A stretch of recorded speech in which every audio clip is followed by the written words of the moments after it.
மிகப்பெரிய target.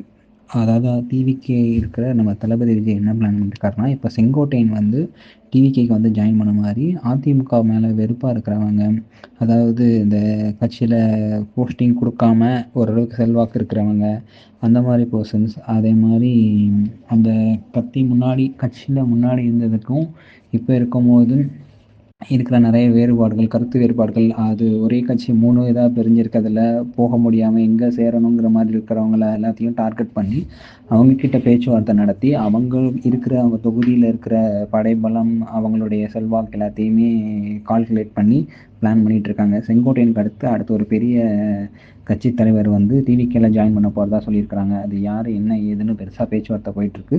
So அது என்ன ஏதுங்கிறத சீக்கிரமே அனௌன்ஸ்மென்ட் பண்றதா பண்ணியிருக்கிறாங்க. ஸோ இதனால என்ன ஆகுதுன்னா, டிவிகேக்கு வந்து நிறைய நிறைய ஆல்ரெடி எக்ஸ்ட்ரா சப்போர்ட்ஸ் எல்லாமே டிவிகேக்கு இருக்குது. கொஞ்சம் எக்ஸ்பீரியன்ஸ் பர்சன்ஸோடைய சப்போர்ட்ஸ்லாம் கிடைக்கும்போது, ஒரு கட்சி மாநாடுலேருந்து ஒரு எலெக்ஷன் டைமில் என்னென்ன மாதிரிலாம் பண்ணலாங்கிற நிறைய அனுபவம் வாய்ந்தவங்களாம் இருக்கும்போது, டிவிகே வந்து இன்னும் ஸ்ட்ராங்காக இருந்து இன்னும் 2026ல் ஜெயிக்கிறதுக்கு உண்டான எல்லா ப்ராப்பர் பிளானும் பண்ணிக்கிட்டு இருக்காங்க அப்படிங்கிறது தான் இப்போ ரீசெண்டாக பெரிய ஒரு விஷயமா நடந்துக்கிட்டு இருக்குது ஒரு விஷயம். ஸோ இதே மாதிரி அடுத்த டிவிகே நியூஸ் ஏதாவது உங்களுக்கு தேவைப்பட்டுச்சு, ஏதாவது தெரியணும்னு நினச்சிங்கன்னா மறக்காம சேனலை வந்து சப்ஸ்கிரைப் பண்ணிவிட்டு மறக்காமல் வெயிட் பண்ணி பாருங்கள்.